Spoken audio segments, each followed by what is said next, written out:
He was an emperor, a god on earth. Yet his first act of power was shrouded in blood and suspicion. Before the dust even settled on Trajan's funeral pyre, 4 of Rome's most distinguished men were dead. Trajan's funeral pyre: Lucius Quietus, Cornelius Palma, Avidius Nigrinus, Publilius Celsus. These were not enemies from a distant land. They were senators, consulars, military heroes who had marched beside his predecessor. Their crime? Whispers. Rumours of a plot against the new emperor, Hadrian. An emperor who wasn't even in Rome to face them. The orders came from afar, carried on swift horses across the provinces. The Senate was stunned. The people of Rome were bewildered. Who was this new ruler? A man of the frontiers, far from marble halls. He was Trajan's cousin, his ward, but his succession was anything but clean. Announced from Antioch, a last-minute deathbed adoption. Many doubted its truth. Was this purge necessary to secure a fragile throne, or the brutal work of a paranoid tyrant? The official line: the Praetorians acted on their own. Few believed it. The shadow of these executions would follow him. A brutal introduction, unprecedented, a chilling message. Dissent would not be tolerated. Rome was an empire built on dynasties. Power passed from father to son, or to an adopted heir chosen with care. The Julio-Claudians, the Flavians. Hadrian's own adoptive father, Trajan, had been part of a stable line. But Hadrian had no son. His marriage to Vibia Sabina was famously unhappy and childless. For 2 decades, succession hung like a gathering storm. Who would rule after Hadrian? Uncertainty invited plots. It was a weakness, and Hadrian knew it. In the twilight, he chose Lucius Ceionius Commodus, renamed alias Caesar, handsome, pleasure-loving, with no military experience. Stories spread. He slept on a bed of rose petals and invented recipes. Was the aging emperor losing his judgment? On the very day he was to address the Senate, he died. The chosen heir was gone. The crisis returned. Then Hadrian made his greatest political masterstroke. He chose again. He adopted Antoninus Pius, on condition Antoninus adopt 2 youths, Marcus Annius Verus and Lucius Verus. Hadrian was creating a dynasty, securing the empire for 3 generations. Foresight born from the ashes of his first failed choice. For centuries, Rome was the centre.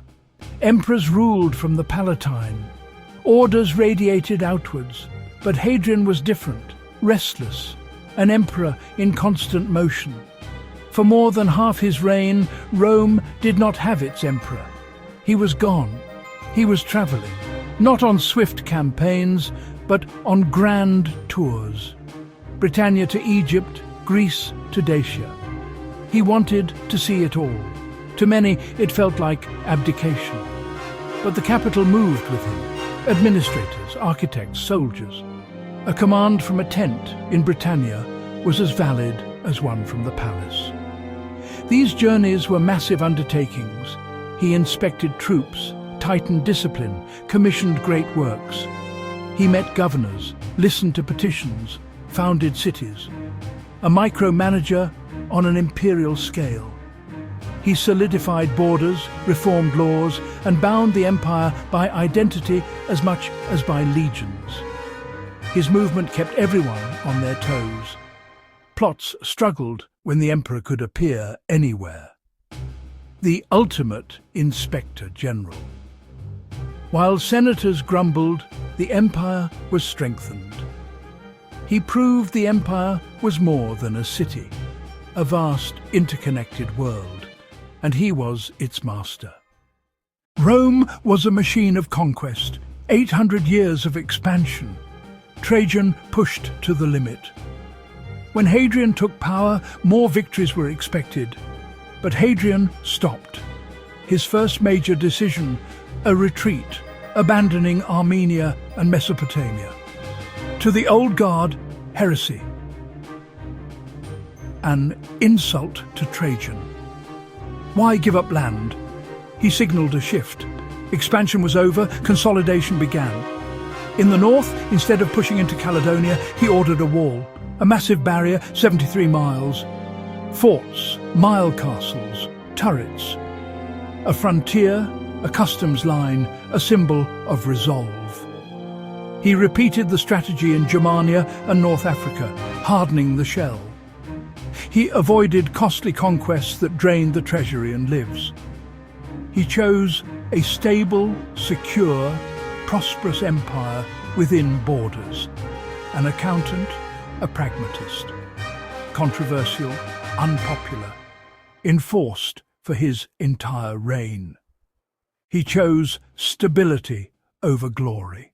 In the heart of Rome, a revolutionary building rose, a temple unlike any before.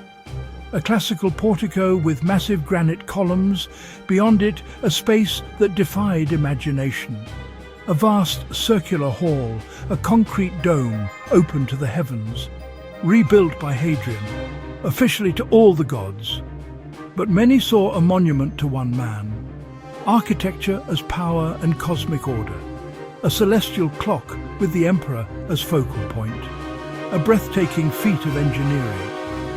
Hadrian loved design, an amateur architect with strong opinions. Legend says he clashed with Apollodorus, a story of exile and death that, true or not, reveals his will to impose his vision. His name absent, Agrippa's retained, a gesture of false modesty everyone saw through. By crediting Agrippa, he linked himself to Augustus's golden age. Innovative, audacious, masterfully political, a temple to the gods and a monument to the emperor. The Pantheon was his masterpiece. Of all Hadrian's controversies, none was more personal, public and enduring than Antinous, met in Bithynia when he was a teenager. The emperor was captivated. He became inseparable, the favorite, the constant companion on imperial journeys. Sculptures show a serene, melancholic beauty. The Greek ideal Hadrian admired. He was showered with favour, but Antinous remains silent to us, known only through Hadrian's passion. In the year 130, tragedy struck. Antinous died, drowned in the sacred Nile. Mysterious circumstances. Accident? A fall from the barge? Something more? Whispers spread. Some said a ritual sacrifice to prolong the emperor's life. Others hinted at darker tales in the court. Hadrian called it an accident, but his grief was overwhelming, public and shocking to Roman sensibilities. He did not care. His grief could not be contained. From love and loss, the empire would witness something new. A boy would become a god. Hadrian's grief demanded action and permanence. At the place of drowning, he ordered a city, Antinopolis, an act without precedent. He poured immense resources into a Greek-style city, temples, colonnaded streets, a theatre. More radical, Hadrian declared Antinous a god, a new cult by imperial command. Linked with Osiris, his worship spread, from Britain to the Black Sea, the last new deity widely embraced. The emperor commissioned countless statues. More survive of him than of almost anyone but Hadrian and Augustus. Depicted as Dionysus, as Apollo, his face became instantly familiar. An industry rose to meet demand. For 8 years, the empire was saturated with his image. Controversial to many, blurring private feeling and public religion, yet deeply appealing to others. In the Greek-speaking East, his worship flourished for centuries. Hadrian turned personal tragedy into a new religion, a love memorialized in stone. Hadrian saw himself as a builder and unifier. But in Judea, his vision ignited a desperate war, founding Aelia Capitolina with a temple to Jupiter on the sacred site, the final spark. In 132, a massive rebellion led by Simon Bar Kokhba, the son of a star, hailed as Messiah by many. Guerrilla tactics, tunnel networks, surprise attacks. A Roman legion annihilated. Hadrian responded with overwhelming force, summoning Sextus Julius Severus and legions from afar. Not pitched battles, a merciless war of attrition. Towns destroyed, supplies cut, rebels trapped in fortresses and caves. The final stand at Betar fell after a long siege. Cassius Dio speaks of staggering deaths and slavery, famine and disease. The region was shattered. Judea renamed Syria Palestina. The great builder and consolidator presided over one of his era's most devastating conflicts. A brutal footnote to a reign of peace. Peace enforced by iron. The tireless traveller was now a prisoner in his own body. A long, painful illness, likely of the heart, with constant agony, swelling, breathlessness. The man who climbed mountains could barely move, his intellect trapped in a failing frame. Pain bred paranoia and cruelty. Tivoli became a place of fear.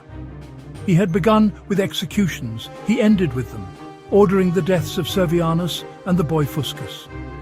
He begged for death. Doctors refused. Servants fled. The living God was denied the end he sought. He wrote to his own soul, his little wandering, charming soul, pale, stiff, naked, robbed of its jokes. He died in the summer of 138 at Baiae, aged 62. His death brought relief to many. Antoninus had to fight to have him deified. Only by threatening to refuse the throne did he succeed. Hadrian, controversial genius, took his place among the gods. How do we remember Hadrian? There is no simple answer. An emperor of startling contradictions, a man of peace who waged brutal war, a brilliant administrator who spent half his reign away from Rome, a pragmatist who abandoned lands, yet indulged in vast public grief. He executed senators, yet secured 50 years of stability with his succession. His legacy is carved across 3 continents: the Wall, the Pantheon, his villa at Tivoli. He gave the empire its definitive shape, shifting from conquest to governance, expansion to preservation. He reformed law, professionalized the state, and made the empire cohesive. The long stability that followed was built on his foundations. A cultured intellectual who could be ruthlessly cruel. He secured the empire, gave it peace, by force of will. More than any before him, Hadrian proved Rome's destiny could be shaped by one complex, brilliant, troubled man.